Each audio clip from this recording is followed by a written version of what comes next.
Olá, boa noite a todos e a todas. Sejam muito bem-vindos e bem-vindas para mais uma live da nossa série Desenvolva a Sua Liderança. Então, você que é líder e quer desenvolver ainda mais a sua liderança, a gente trata de temas realmente que importam e que podem fazer a diferença no seu dia a dia.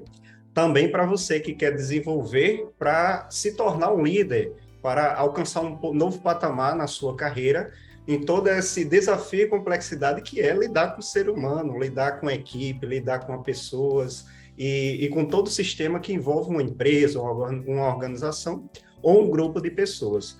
Mas essa live também é para você que não é líder formal, não é líder de equipe, mas de alguma forma quer usar esses conhecimentos para a sua liderança pessoal, para liderar o seu projeto de vida, o seu propósito de vida. Então, quem quiser se sentir à vontade, compartilhe essa live com outras pessoas que possam se interessar aqui, porque o nosso objetivo é compartilhar conteúdo que seja útil, prático, para que a gente possa expandir cada vez mais a nossa visão, nossa percepção e nossa consciência também. Hoje estamos com uma convidada muito especial, a Ângela Vega, que é coach e aconselhadora biográfica, e o nosso tema nessa quarta live dessa série é sobre CNV e liderança. Minha querida, boa noite, seja muito bem-vinda e eu agradeço muito pela sua disponibilidade. Boa noite, Wendel. Para mim é uma alegria estar em contato com você e ter a possibilidade de compartilhar algumas das minhas ideias, reflexões, por onde eu tenho caminhado aí nesse pensamento de comunicação não violenta e liderança. Então, vamos fazer aí uma boa conversa. Que as pessoas possam usufruir dessas reflexões e dessas ideias. Com certeza, com certeza. Bom, a Ângela Vega é profissional de coaching, é aconselhadora biográfica, também é consultora e palestrante. Além disso, ela também é especialista em mudanças pessoais e organizacionais, com base na antroposofia e na CNV, Comunicação Não Violenta. Bom, Ângela, tivemos a oportunidade de trabalhar junto, né? Admiro muito você, a pessoa e a profissional que você é. Trocamos algumas experiências, alguns projetos, mas de lá para cá eu sei que você também é uma pessoa que gosta de pesquisar, de estudar e trazer para a gente sempre aplicações práticas, né? De teorias e de coisas que estão acontecendo no mundo. Além disso, assim como eu, você também gosta de observar, perceber o que está acontecendo no mundo, né? Antes da gente falar de CNV e liderança, eu queria saber a tua opinião, o teu ponto de vista, como é que está a organização do mundo hoje, em se falando de empresas, organizações, no papel do líder, da liderança? Como você está percebendo isso? E que para isso é que importa a gente trazer essas reflexões sobre CNV e liderança, talvez. Wendel, muito oportuno. Eu te dou os parabéns por essa série. Você tem feito esse trabalho no sentido de desenvolvimento de líderes há um tempo já, e ela é, hoje, mais do que necessária, essa atenção oferecida aos líderes. Eu diria que, com o que eu tenho pesquisado, com o que eu tenho pensado, ser líder hoje está muito mais difícil do que já foi antes. Eu falo, depois de 33 anos de carreira empresarial, eu fui entre gerente, coordenadora, enfim, várias posições de liderança, exerci durante 15 anos. Então, assim, foi bastante tempo lidando com equipes e lidando com pessoas, e é muito diferente hoje o ambiente que nós temos, e também o pós-pandemia agrava ainda mais essa questão, essa situação, mas antigamente a questão da liderança estava, por mais que se falasse já de liderança humanizada, de líder coach, ainda existia muito fortemente a questão do poder fazendo parte intrínseca de uma posição de gerente ou de uma posição de líder. Eu, pensando nisso, eu lembrei que eu fui a questão das perguntas poderosas, né? Num determinado momento da minha carreira, eu era coordenadora, exercia uma função de coordenação numa área, e um colega, um amigo, chegou para mim e perguntou: Ângela, você acha que as pessoas fazem as coisas para você porque você é simpática, porque você é boa gente, ou porque você tem uma posição de poder, uma posição gerencial? E aquilo ficou ali rondando na minha cabeça, até hoje eu guardo isso, tem muitos anos.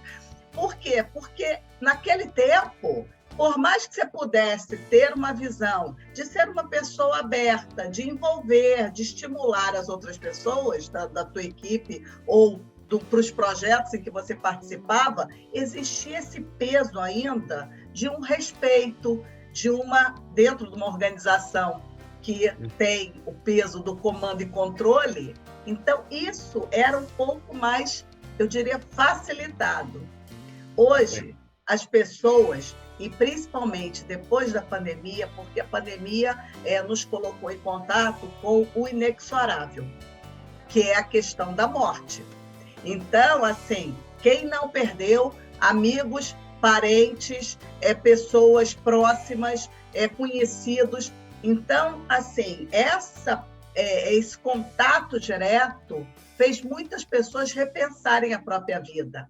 E, por conta disso, tem alguns fenômenos que estão sendo observados. Tem um que nos Estados Unidos eles chamaram de The Great Resignation, e que tem sido traduzido no Brasil como a grande resignação, a grande renúncia, a grande evasão. Por quê? O que aconteceu? Segundo dados da McKinsey, de abril a setembro de 2021, foram 15 milhões de americanos que saíram dos seus empregos, se demitiram. 15 milhões de abril a setembro. Esse número continua. Eles não sabem se ele vai continuar indefinidamente ou se é alguma coisa que em algum momento vai estabilizar. Aqui no Brasil, a Você S.A. diz que são em torno de 500 mil por mês. E não se tem... E pensando que, por exemplo, quando você pede demissão, você não libera FGTS, você não tem... Sim. Ou seja, tem uma carga motivacional por querer sair, talvez questão de valores, entre outras coisas, muito maior do que a preocupação estritamente financeira. É isso. Então, esse contexto torna a liderança precisa de uma visão mais sofisticada. Por quê? Porque essa atenção para que as pessoas percebam o significado no seu trabalho. Aliás, um dado interessante que eu identifiquei é que de uma consultoria que chama DDI, que ela pesquisa a situação dos líderes no mundo inteiro. E eles dizem que a demonstração de empatia é o fator número 1 para se evitar o burnout. Então, e aí até a conexão que depois a gente vai fazer com a comunicação não violenta. Então, assim, mais do que nunca, quem está exercendo o papel de liderança ou quem quer exercer precisa realmente se preparar bastante, porque essas são as questões que estão aí. Uma outra questão interessante... Desculpa, Vale, por favor. Sem querer te atrapalhar nessa outra questão, mas assim, o número que você traz, por exemplo, no Brasil, segundo a revista Você S.A., 500 mil por mês, me corrija se eu estiver errado, não é de líderes, é de empregados de uma forma geral. Empregados. Okay. Empregados. E nos Estados Unidos... O número é grande, né? Se fosse só de líderes, seria mais expressivo ainda. Pois é, mas aí, quando nessas pesquisas, relatórios, eles perguntam os líderes que têm desejo de sair do emprego, porque esses números são os números dos que saíram. Agora, sim. tem os que estão nas empresas e estão querendo sair. E esse número aumenta quando os líderes estão expostos a alta carga de estresse. Eles estão sendo cobrados. E essa relação que você fez com a pandemia, que trouxe um fator inexorável, que é a morte, sim, pela pesquisa que você está fazendo, tem relação pelo fato de, como eu estou, de certa forma, envolvido, como você disse, não há quem não tenha perdido pelo menos um conhecido, um colega, quiçá um parente ou uma pessoa muito querida por conta da Covid. Se essa relação dessa questão inexorável que é a morte, fortaleceu ainda mais, talvez, uma conexão com seus valores, com o que realmente importa, de contribuir para essa decisão? Eu diria que sim, e é o que alguns pesquisadores estão apontando. Entendi. Que isso é realmente, frente a essa questão da finitude da vida, o que eu estou fazendo com a minha vida. Exato. Eu estou dando atenção à minha família, eu estou trabalhando na empresa, eu estou suportando aquele trabalho, ou eu estou trabalhando numa empresa em que eu perceba o propósito, que eu esteja conectado com os valores, que eu esteja percebendo o significado no meu trabalho. Então... Você ia acrescentar um outro elemento, não sei se você já falou.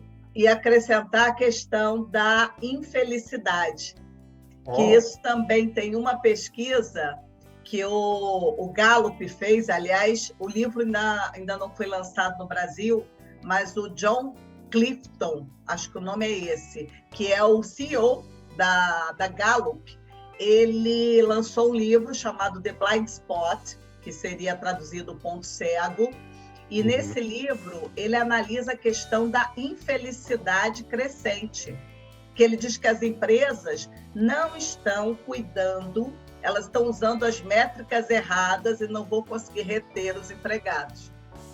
Por quê? Porque a infelicidade ela vem crescendo.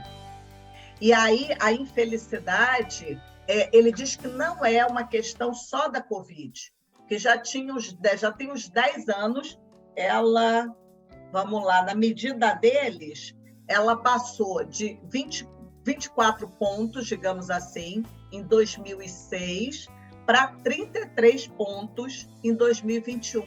Então, tem um crescimento de uma sensação de estar infeliz no trabalho. E isso eles conectam com algumas emoções ou alguns sentimentos, que são raiva, estresse, tristeza, dor física e preocupação.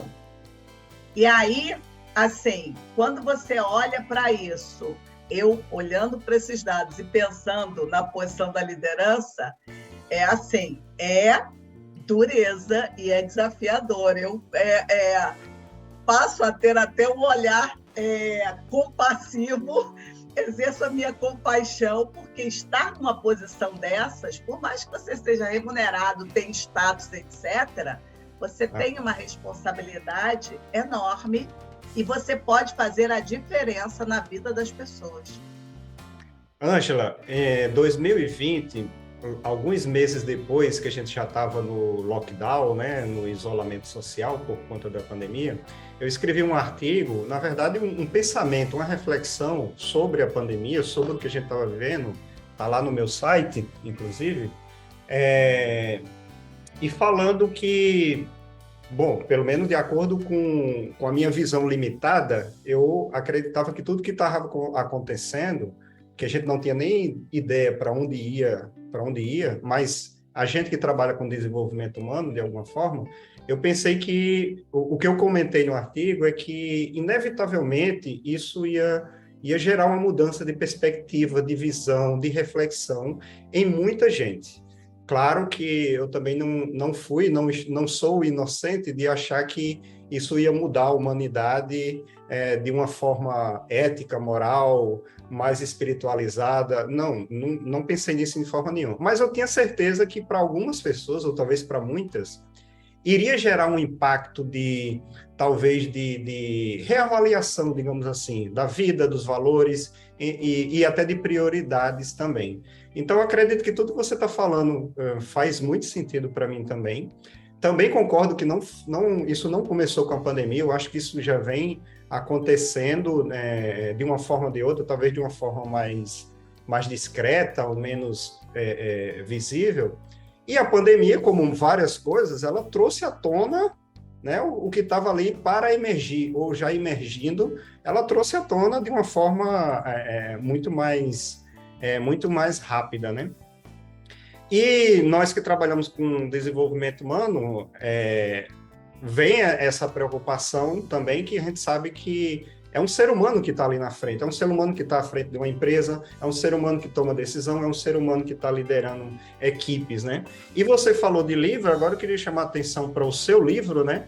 Gestão das Emoções no Ambiente Corporativo, no qual você é coautora. Se puder mostrar a capa dele aí também, fica à vontade. Gestão das Emoções no Ambiente Corporativo, aí, no qual a Ângela Vega é coautora, né? E um dos capítulos que você menciona no livro trata justamente dessa questão, CNV e liderança. Qual o gancho que a gente faria de todo esse contexto, que para mim, assim, tá óbvio, né? Cada vez mais necessário a gente olhar um pouquinho para esse lado das emoções, dos valores, das relações humanas, da comunicação, porque senão não vai haver pessoas para liderar, nem vai haver líderes para liderar as pessoas também, né? É isso. E, assim, eu te agradeço por ter citado o livro. A gente, realmente, a nossa coordenadora, a Silvia, ela teve uma inspiração, porque esse livro, ele foi, vamos dizer, organizado antes da pandemia. E quando veio a pandemia, exatamente, o lançamento presencial só aconteceu agora, porque a gente teve a pandemia no meio, e o tema exatamente tem a ver com o que, vamos dizer, os desafios que a pandemia trouxe. Totalmente pertinente ao... Totalmente. Foi assim, veio no momento, porque são vários autores falando de questões relacionadas a como você convive com as emoções e como é isso no ambiente empresarial. Então, você me perguntou sobre o gancho que eu faço com a CNV e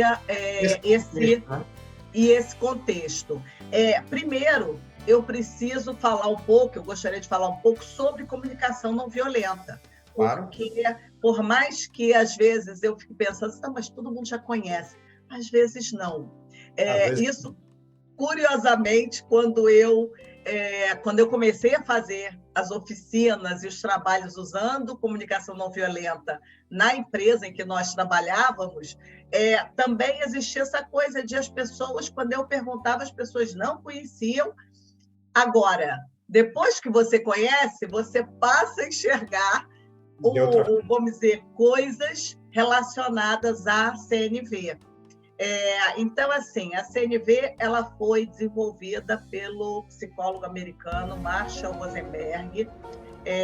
O Marshall, eu gosto de falar rapidamente da história de vida dele, porque para desenvolver a CNV, ele passou por alguns momentos em que ele viu a violência, ou viveu a violência assim, muito de perto. Quando ele era menino ainda, acho que ele tinha 9, 10 anos, assim, ele mudou-se com a família para Detroit, nos Estados Unidos. Na época, foi a época em que houve todos aqueles conflitos raciais. Então, ele estava muito próximo, viveu ali aquele ambiente dos conflitos raciais e viveu na pele a questão do preconceito por ele ser judeu. E ele diz que apanhava na hora do almoço, quando ia embora para casa, na hora do lanche, né, do recreio, né? Que ele apanhava porque ele era discriminado, hoje a gente chamaria de bullying, por ser judeu. Então, ele viveu essa questão da violência e se formou psicólogo e começou a buscar formas de exercer essa atitude de buscar uma forma de comunicação que, segundo ele fala, né, que nos mantivesse humanos mesmo frente ao conflito.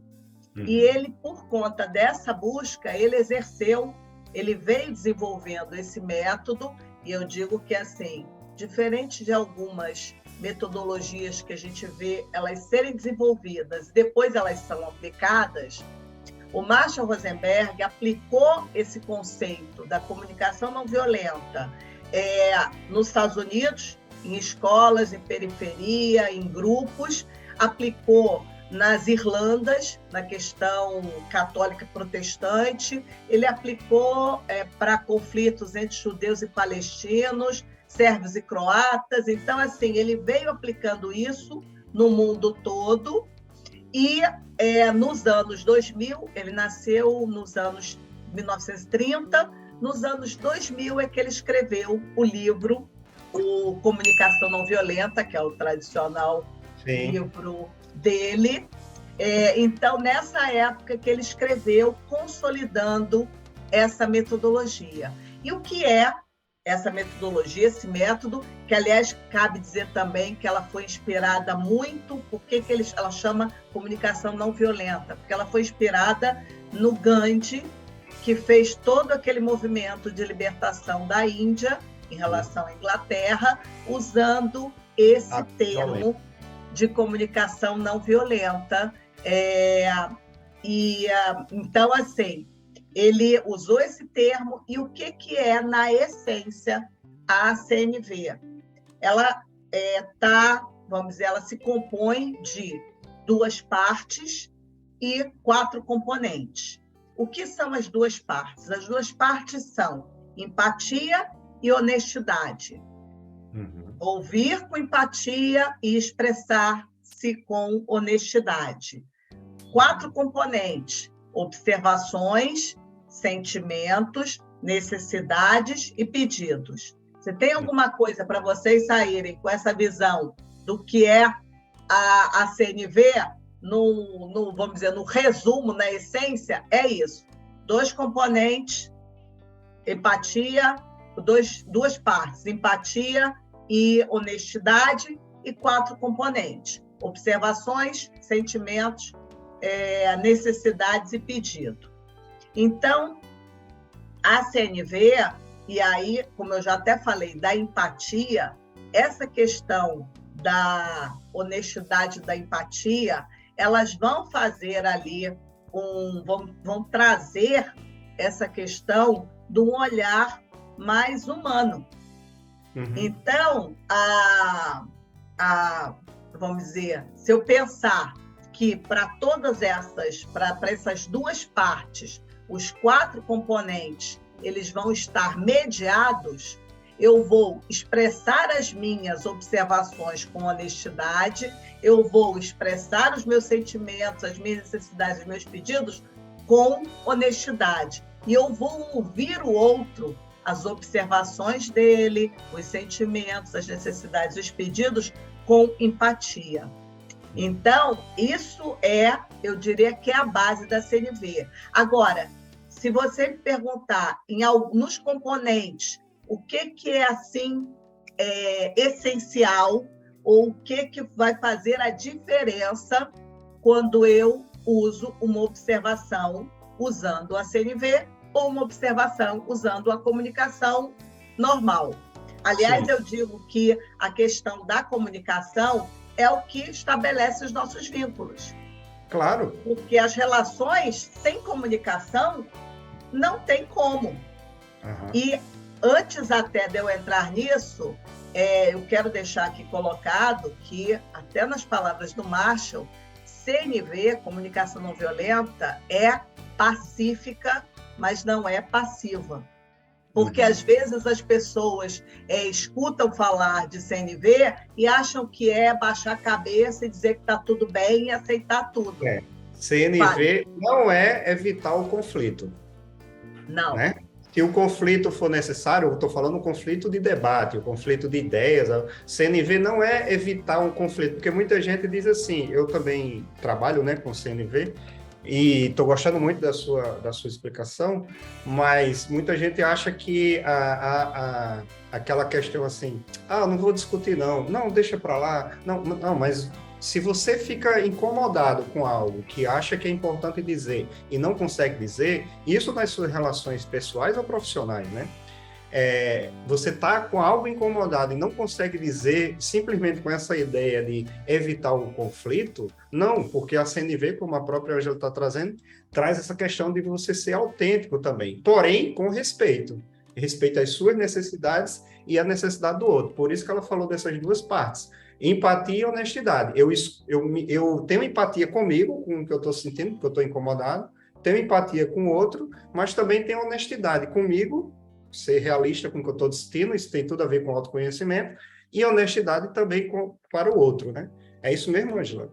Exatamente, perfeito, Endel, é exatamente nesse sentido, e o conflito embaixo do tapete, ele só vai crescer, porque ele fica borbulhando ali, e aí você acaba estourando em algum momento, e sem exatamente poder usar, aliás, eu digo isso, né, que a CNV não é na forma, usando a forma, vamos dizer, completa, não é algo que no dia a dia você use, porque senão fica uma coisa mecânica, né? Claro. Eu agora vou falar da observação, meu sentimento, a minha necessidade, não é mecânico. Agora, eu fazer uma observação, eu abrir uma conversa, usando uma observação que esteja livre de rótulos, de preconceitos, de pré-julgamentos, eu vou fazer com que eu abra efetivamente essa conversa. Eu digo que eu gosto muito do poema da Ruth Beber-Maier, amiga do Marshall Rosenberg, que ela diz que as palavras são janelas ou são muros. Elas podem nos libertar ou nos aprisionar. Sim. Então, essa, vamos dizer, essa delicadeza de poder usar as palavras para abrir a conversa e não para subir o muro. Porque aí você já começa. Se você já usa um rótulo, você já desqualifica a pessoa. E, às vezes, existem ambientes em que as pessoas são desqualificadas, que o respeito não existe. Então, isso você já bloqueia a comunicação. Ângela, fale, por favor. Desculpa. Não, só para a gente trazer um exemplo, eu acredito que quem está nos acompanhando ao vivo e que pode assistir a gravação depois, deva estar entendendo justamente qual é a diferença de observação para julgamento. Eu acho isso um ponto muito interessante na CNV, porque é o que a gente não está acostumado a fazer, né? A gente nunca foi treinado ou educado, seja por nossos pais, pelos amigos, pela escola. Isso é algo novo, relativamente novo, né? Mas a CNV trata isso com muita importância, né? O que seria um exemplo prático no ambiente corporativo, algo rotineiro entre líder e liderado ou entre colegas de trabalho, que traria a diferença de eu fazer uma observação à luz da CNV ou o que é talvez da comunicação normal, do senso comum, de fazer um julgamento ou pré-julgamento? Então, posso pensar num líder que chegue para o que se dirija ao seu liderado, a pessoa da sua equipe, e que diga: você é um descuidado, você sempre me entrega esse relatório atrasado. Aí, o que nós temos? Você é um descuidado. Descuidado já é um rótulo. Porque, Sim. assim, quando você diz que você e usa um rótulo, é como se você assumisse que 100% da vida dele, ele é daquela maneira. E você não tem como dizer isso. Você não tem como avaliar isso. Você não está 100% no dia a dia colado nele. Então, isso é uma coisa. Uso de advérbios, ser sempre. Sempre, não necessariamente. Então, o sempre parece que é todo momento. O que seria transformar essa frase... O sempre é uma generalização, né? Que a gente aprende na PNL também. Exatamente. Então, os advérbios de tempo, sempre, nunca, vão gerar esse impacto do muro. Então, e como é que a pessoa e como é que a pessoa escutando sente isso? Ela vai reagir, né? De não forma vai ouvir mais nada. Ou é, ela não vai ouvir, ou vai se fechar, se bloquear, ou seja, não gera conexão. Não gera. Vamos dizer, a frase ajustada seria o nome da pessoa. Você me entregou esse relatório agora e o prazo definido era semana passada. Nos 3 últimos relatórios que você me entregou, eles estavam fora do prazo. E aí, isso para começar a conversa. O que podemos fazer, qual o seu ponto de vista, o que podemos fazer para evitar isso, já que gera consequência para o nosso trabalho, o trabalho em equipe, né? Isso, ou o que aconteceu, como eu posso te ajudar para que isso, a gente não negociou o prazo, enfim, várias questões, porque aí a gente segue com a questão do sentimento. Uhum. Que aí o passo seguinte seria esse gerente, esse líder, dizer para o empregado o que ele está sentindo em relação àquele atraso. E aí ele pode dizer, pode estar com raiva, ele pode estar irritado, ele pode estar chateado, e aí vários, vamos dizer, sentimentos, que aliás o Marshall diz isso, que é a educação em relação aos sentimentos, e isso, você falou de autoconhecimento já, isso para a liderança é algo fundamental, essa educação de reconhecer as próprias emoções, os próprios sentimentos. Uhum. Porque também a gente não é. Hoje em dia já tem algumas escolas que estão fazendo isso com as crianças, dando essa possibilidade. Mas a gente, na média, não foi educado para reconhecer o que eu estou sentindo. Então, o poder reconhecer e poder falar sobre, porque aí a gente entra com a questão da vulnerabilidade, e tem um livro maravilhoso da Brené Brown, que é a coragem de liderar, e que ela diz que a questão da vulnerabilidade ela faz parte desse passo para a criatividade, para a inovação, para a abertura, para a própria coragem. Então, o poder seguir identificando qual é o sentimento que eu tenho em relação àquilo e assumir a responsabilidade pelo meu sentimento, perceber isso, para mim, vamos dizer,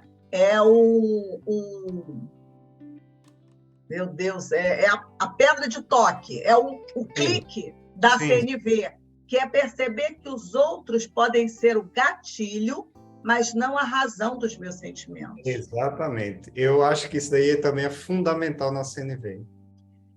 Porque essa questão de perceber, e as pessoas dizem, não, mas como que fulano não causou o sentimento? Eu disse, olha só, é observação, presta atenção. Você tem 2 pessoas que receberam a mesma notícia. Às vezes uma fica chateada e a outra ou fica neutra ou até às vezes fica feliz com aquela notícia. Sim. Por que isso acontece? Porque o sentimento é seu, o sentimento é interno. O que acontece fora, ou até um pensamento, uma lembrança que vem, né? Pode ser um gatilho interno ou externo, alguém que você viu, uma circunstância, alguém que aconteceu, é o gatilho, tá, tudo bem. Mas o sentimento é seu, quem sentiu foi você. Como a Ângela está falando, basta você imaginar que qualquer coisa que acontece no seu dia a dia, que lhe causa muita raiva, muita irritação, imagina vários outros seres humanos passando pela mesma situação. Você acredita que 100% das pessoas iria sentir o que você sentiu? Não, cada um sente de uma forma diferente, porque o sentimento é seu, o interno. E a inteligência emocional, como a Ângela está falando, está nisso, é você identificar que emoção eu estou sentindo, qual foi o gatilho que despertou, se foi um gatilho interno ou externo, e qual o juízo de valor que eu vou fazer com essa emoção para transformar num sentimento que seja produtivo ou não para mim, né? Isso, basicamente, seria uma ideia da inteligência emocional, né, Ângela? Exatamente. E a conexão que o Marshall faz, que eu achei também fantástica, foi conectar o sentimento com a necessidade. Isso. Que você, de alguma maneira, você estava falando do o que desperta que dispara esse gatilho.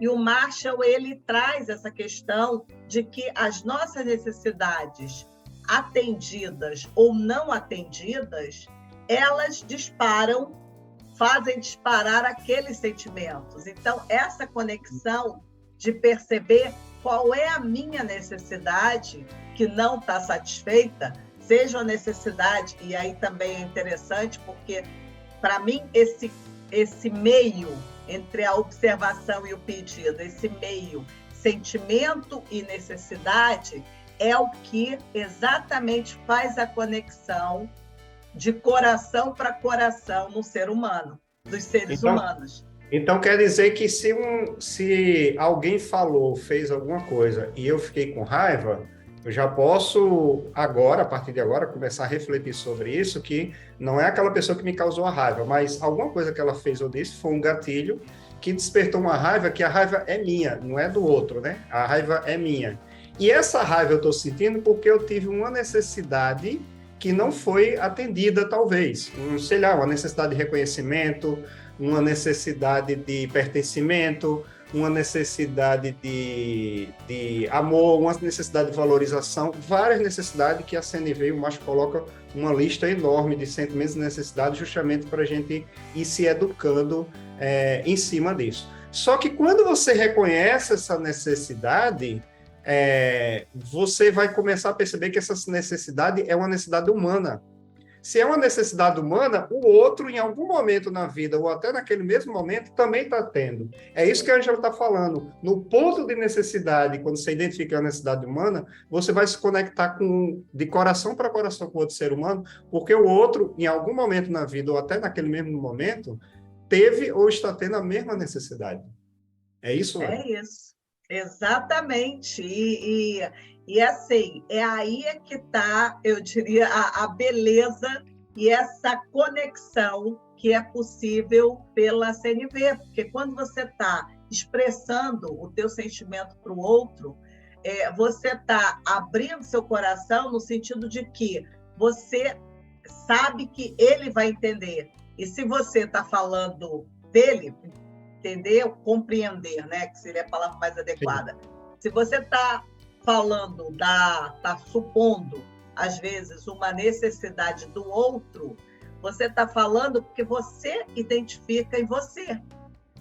Essa percepção de que todos temos as mesmas necessidades e que nós damos conta delas, as satisfazemos de forma diferente, a satisfação é de forma diferente, mas a necessidade é a mesma. Você falou. Sim. Várias, né? Pertencimento, amor, aceitação, elaborar perdas, celebrar ganhos, e vai por aí. Tá, por exemplo, a necessidade que é você poder planejar o seu futuro, você ter na sua mão. E isso, quando você fala, voltando à questão das empresas, que as pessoas não conseguem um trabalho que elas vejam significado, que elas se sintam pertencendo, e aí isso vai corroendo. Então, para a gente fechar, necessidades e sentimentos, e aí vem o pedido, que é a expressão, que é o quarto componente, né? Observação, sentimento, necessidade e pedido. O pedido é a tradução ou a concretização do que você quer ou o que você gostaria que o outro realizasse, fizesse, enfim. Por exemplo, naquele caso que a gente viu do gerente para o gerenciado, que ele falou que ele entregava os relatórios com atraso, os 3 últimos relatórios. Ele pode dizer para ele, olha, eu tenho um pedido para você, que se você perceber que você não vai conseguir entregar, que você fale antes comigo.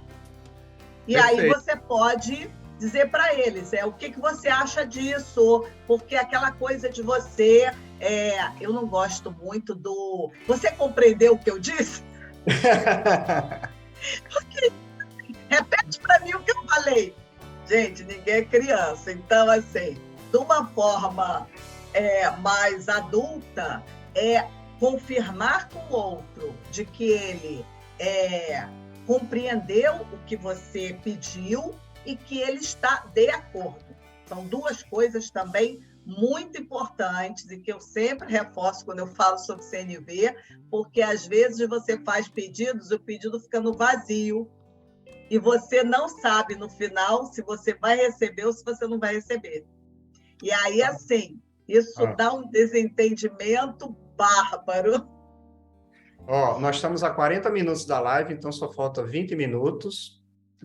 Acredito que todos estão acompanhando, estão entendendo muito bem essa relação, esses exemplos, né? Que serve tanto para a vida pessoal como profissional, mas a gente está querendo focar aqui no lado mais profissional, né? Da liderança.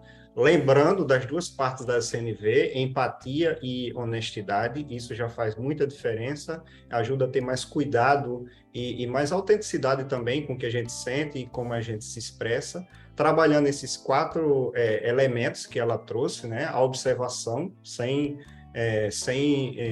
julgamento, o sentimento que me veio ao passar por essa circunstância ou experiência, reconhecer a necessidade que, em último caso, a necessidade são necessidades humanas, então eu tenho, o outro também tem, a forma de satisfazer, como ela falou, que é diferente. E, por último, o pedido. Aí se dá mais ou menos um modelo, como a Ângela disse, não é um modelo engessado, não é um modelo que você agora vai se comunicar com todo mundo, todo dia, o dia todo, seguindo essa sequência, mas é um modelo didático que vale a pena. É igual quando a gente vai nadar, que a gente nada com a pranchinha, para dar as braçadas, depois tira a pranchinha e você nada porque você já treinou. Então, é um modelo que você começa a treinar, a perceber coisas diferentes. Poxa, eu estou julgando. Não, agora eu estou observando. Não, agora eu estou identificando qual é a minha necessidade, qual o sentimento que veio com essa abordagem e qual é a forma de fazer o pedido. Tudo com honestidade e empatia, né? Mas é um modelo que, se praticado, faz muita diferença, fez diferença na minha vida, né? Hoje eu também busco cada vez mais aplicar isso.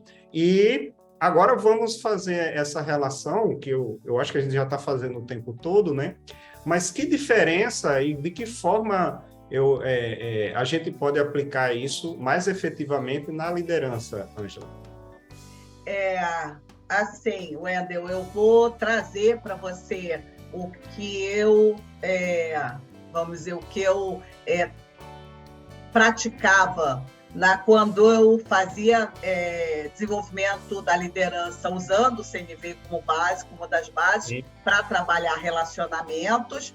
E antes disso, eu só gostaria de reforçar a questão da empatia, porque como é uma palavra muito assim falada, ela caiu na graça do povo, solução para tudo, né? Eu até te falei que diz que a questão número 1 para evitar o burnout é a questão da empatia. Então, existem alguns mal entendidos em relação ao que é exatamente empatia. E aí, às vezes, existe um transitar entre o que é a simpatia e a antipatia. Sim. Então, o ter essa questão de que ter empatia não quer dizer, eu até digo assim, que aquela visão de calçar o sapato do outro, não é possível, porque o outro tem as experiências dele, tem as vivências dele, então você não vai conseguir exatamente estar no lugar do outro. Isto é impossível. Isso a gente usa essa expressão, mas isso não é possível. Eu gosto da definição que o Marshall usa, que ele fala de compreensão respeitosa do que os outros estão vivendo. Então, assim, você ser empático quer dizer você compreender, não quer dizer você aceitar. Porque, às vezes, eu ouvia isso de alguns líderes, aquele medo de dizer, não, mas se eu for empático, as pessoas vão, vão abusar de mim, ou as pessoas vão... Compreender não é concordar, né? Isso. Então, eu deixaria essa observação no sentido de expandir o que é empatia, no sentido de que para a liderança, como isso está sendo falado, vamos dizer, compreender o que o outro está vivendo, seja na família, seja mesmo no trabalho, as dificuldades. Então, tem essa questão desse exercício de compreender o outro, que assim, aí eu faço a conexão da questão do autoconhecimento e de você buscar, os líderes buscarem esse desenvolvimento interior. Eu fiquei surpreendida outro dia ouvindo uma aula do professor Leandro Carnal, em que ele dizia que todo mundo devia fazer terapia. E eu achei o máximo. Eu fiz terapia muitos anos na minha vida, hoje não faço individual, mas faço vários trabalhos de desenvolvimento pessoal. Por quê? Porque você vai poder compreender o outro à medida em que você se compreenda, em que você perceba as suas dificuldades, as suas fraquezas, as suas fortalezas. Então, eu deixaria essa questão. E uma outra é que, assim, para momentos em que você, por exemplo, avaliação de desempenho, é um momento em que você pode estruturar o seu feedback usando a CNV. Era um exercício que eu propunha e que os gerentes faziam, porque você organiza a cabeça. É claro que você vai dar um feedback, você tem que pensar antes. Se você vai pensar antes, por que não pensar? Qual é a observação que eu tenho que fazer para essa pessoa? Qual é o sentimento que eu tenho em relação a isso, em relação a ela, em relação às ações que ela faz? E isso, Wendel, para mim, é o contraponto da história dos feedback sanduíche, que eu não gosto. Eu gosto de comida, mas feedback sanduíche não dá. Uma coisa ruim, uma coisa boa, uma coisa ruim, uma coisa boa. Inclusive, eu sou professor de PNL, Programação Neurolinguística, e eu trabalho muito em algumas oficinas e treinamentos também com feedback. A gente tem um curso que é PNL para liderança, e dentro do feedback que a gente trabalha hoje, né, na PNL, não posso falar de todos os cursos de PNL que existem no Brasil, mas do que eu trabalho, se você for ver o modelo, claro que é um modelo proposto, é uma proposta, né? É CNV pura, é a comunicação não violenta pura, respeitando essa sequência. Claro, PNL na verdade, a PNL não traz nada de novo, a PNL traz algo que funciona, algo que foi testado pela observação e por vários estudos também acadêmicos sobre o comportamento humano. Então, ela integra várias coisas também. Mas hoje, o modelo que a gente usa, pelo menos que eu ensino, né, que eu propago de feedback, é isso que você falou, é totalmente baseado na CNV. Então, isso é uma aplicação prática, então é um exercício, não vai dar certo sempre, e aí vai também não exatamente um alerta, mas um convite para que esse líder, se ele vai testar alguma coisa, por que não pedir um apoio ao profissional de RH, ou a um outro, a um par, para que esse desenvolvimento, ele vai se fazer, desenvolvimento da CNV, ele vai se fazer de uma forma mais consistente se tiver alguém para trocar, que você possa conversar, que você possa pedir dicas. Então, usar os profissionais de RH, os pares, enfim, poder trocar para que o líder possa exercitar e crescer e desenvolver. Não, eu fiz uma vez, mas não deu certo. Não, ou até mesmo contratar um apoio profissional externo como coach. Eu e você trabalhamos com isso, não é só fazendo propaganda, mas a gente sabe que é algo que ajuda e que beneficia muito e que você pode encurtar a sua curva de aprendizagem, dependendo do objetivo, claro, fazendo um processo de coaching. Mas como você falou, pode consultar, pedir apoio do RH da empresa, pedir apoio de um par, né, de um mentor dentro da empresa também, ou, se necessário, contratar um profissional externo também. Não, isso é interessante você ter falado da questão do coaching. Eu recebi uma demanda há um ano atrás, mais ou menos, de uma pessoa que queria fazer coaching para aprender a aplicar CNV. Então, eu Olha, montei um curioso, processo de que coaching, interessante, interessante, né?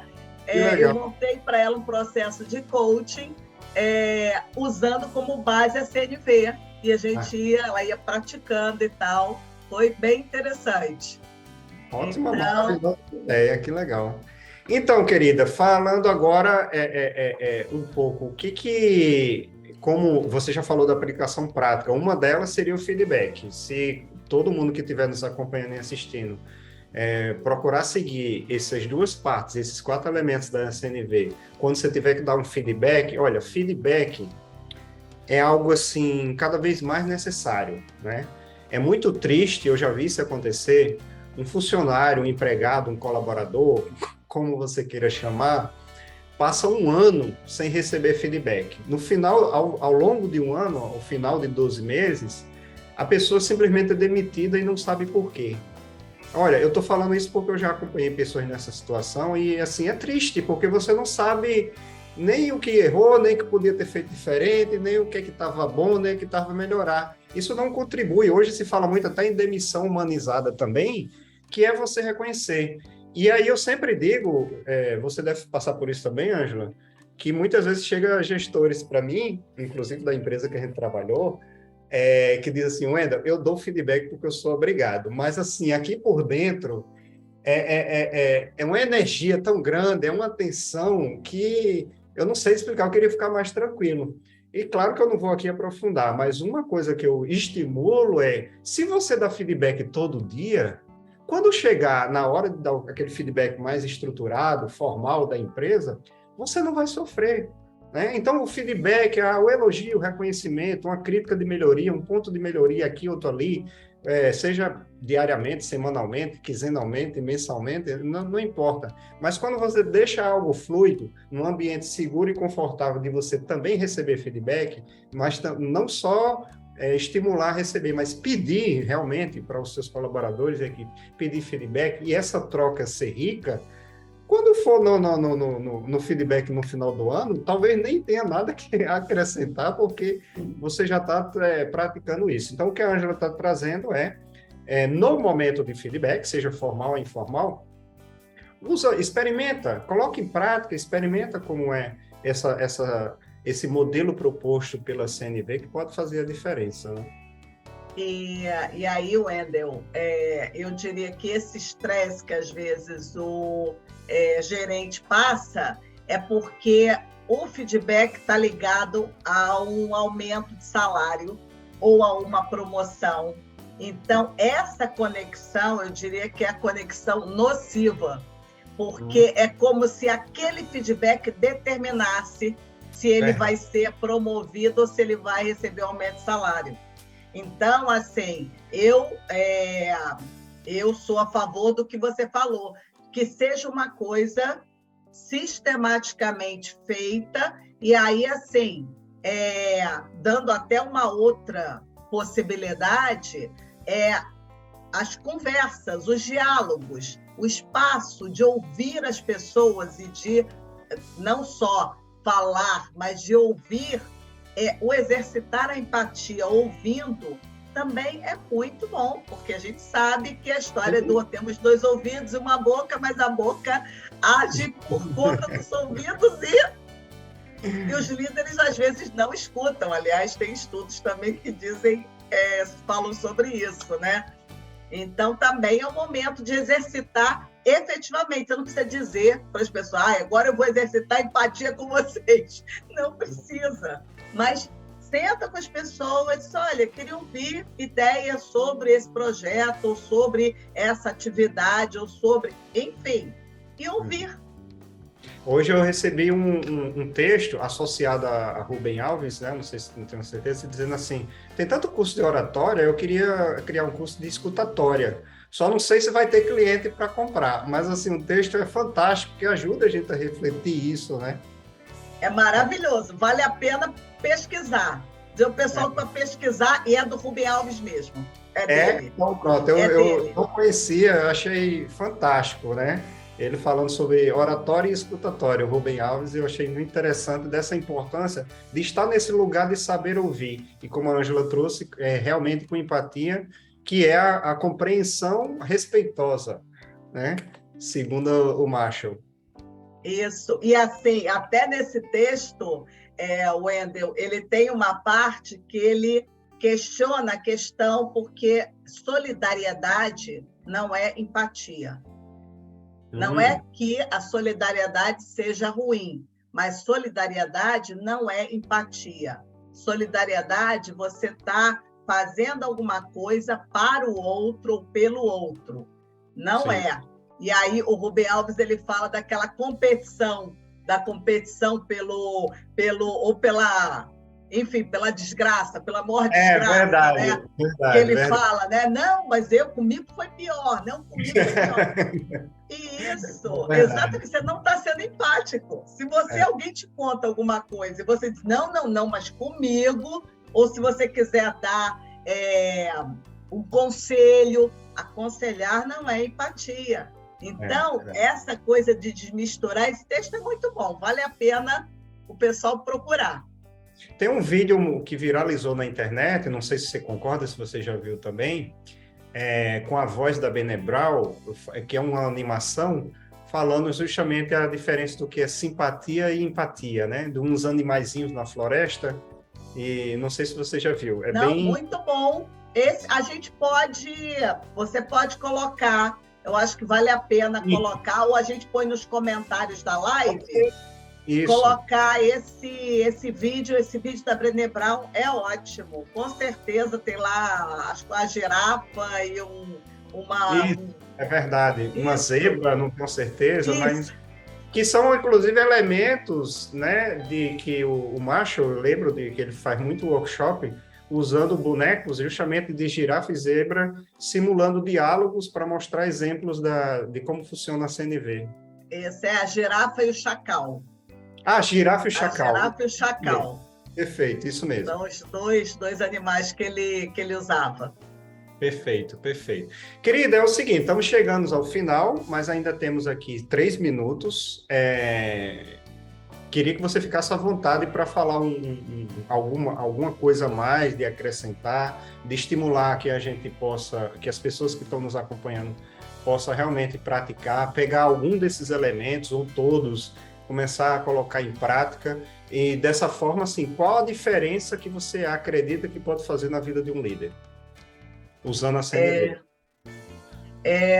De tudo que a gente colocou aqui, eu diria que assim, escolher por onde começar e começar, dar o primeiro passo. Porque são muitas ideias, são muitas teorias, são muitas coisas, e às vezes a pessoa fica inundada vamos dizer, naquela quantidade enorme de informações e de ideias e não põe o pé no chão para dar um passo pequeno que seja. Então, eu estimularia, exortaria as pessoas a darem esse passo, que seja um ouvir com essa qualidade da empatia, de não interromper, não disputar, não aconselhar, simplesmente ouvir, e vocês vão ver a diferença que isso vai fazer na vida de vocês e na vida da pessoa que vai ser ouvida. E isso vale para a liderança e vale para qualquer pessoa, para qualquer momento. Então, querido, deixo isso e deixo minha gratidão aí pela possibilidade de estar aqui fazendo essa conversa tão rica com você. E, enfim, a gente se encontra em outras possibilidades e eu espero que as pessoas realmente possam ter absorvido e usufruído, e as que vão nos assistir em outro momento, que elas possam usar essas nossas reflexões para melhoria das suas vidas e das pessoas que estão em torno delas. Não, com certeza, eu acredito que, talvez para quem não conhecia a CNV, ou para quem já ouviu falar, Eu acredito que trouxe um interesse, talvez de se aprofundar mais, conhecer um pouquinho mais e se apropriar de algum desses elementos e colocar em prática, né? E eu acrescentaria, além do livro da Angela Vega, que foi lançado agora dia 26 de agosto, né? E que um dos capítulos fala justamente sobre CNV também. Então, toda essa questão da gestão das emoções no ambiente corporativo, o próprio livro que a Angela também mencionou aí, do próprio Marshall Rosenberg, que trouxe que cunhou, né, esse termo e trouxe essa didática, essa metodologia da comunicação não violenta. Esse livro é muito gostoso de ler e ele é prático. À medida que você vai lendo, você já vai praticando. Você não precisa terminar de ler o livro, fazer uma formação em CNV, não. O que a Ângela trouxe já é possível praticar. Se aquilo que você conseguiu absorver, se imagina colocando na prática e que diferença isso pode gerar no seu dia a dia. E o próprio livro, à medida que você... É um livro que eu considero, pelo menos, um livro muito prático. Então, você vai lendo pelo menos, já vai observando diferente. Poxa, como é que eu estou me comunicando? Será que eu estou julgando ou observando? Será que eu realmente estou tendo uma compreensão respeitosa ou não? Então, é um livro que você vai lendo e já vai colocando em prática, tá? Eu também espero que tenha contribuído muito com quem está nos acompanhando, que vai assistir à gravação. Fico feliz da gente trazer um assunto tão pertinente que eu me identifico bastante também. Queria agradecer a oportunidade de todos, compartilhem com quem vocês acharem que pode se interessar também por esse tema. Vejam as outras lives dessa série, desenvolva a sua liderança também. Ângela, minha querida, muita gratidão pela sua disponibilidade, pelo seu carinho e por trazer aí tanto conhecimento, experiência, porque você não fala só de teoria, eu sei da sua vivência prática, né, como líder e como desenvolvedora de líderes também. Então, agradeço mais uma vez a sua disponibilidade. Eu que agradeço, querido. Muito obrigada e até uma próxima. Com certeza, com certeza. Até mais então, pessoal.